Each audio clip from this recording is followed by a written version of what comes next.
তারা সবার মধ্যে প্রতিযোগিতাতে আমি পাস করুম, আমি পাস করুম, এই যে একটা আগ্রহের সাথে তারা কাজ করতেছে।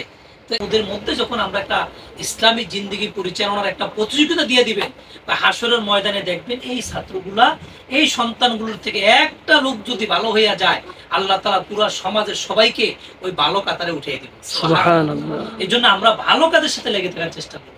সমাজকে সুন্দর করতে হইলে আজকের শিশু আগামী দিনের ভবিষ্যৎ, কি বলে ঠিক না?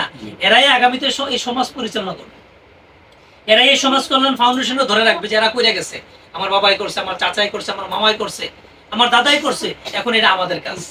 তো ওরাও এই সিলসিলা ধরে রাখবে। এটি হলো ইসলামের মূল কাজ। তা আজকে যারা এখানে আসছে মা বোনরা, আলহামদুলিল্লাহ এদের ভালো আগ্রহ দেখছি, চেষ্টাও করছে। রমজান মাসে এদেরকে আপনারা দেখছি আলহামদুলিল্লাহ সুন্নতি পোশাকের ব্যবস্থা করে দিচ্ছেন।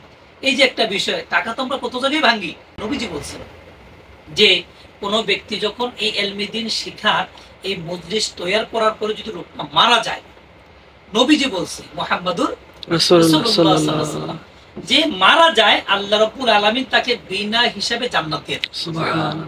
ও ভাই, জান্নাতটা কি পাওয়া সহজ? কিন্তু এই রাস্তাটা এতটা দামি রাস্তা,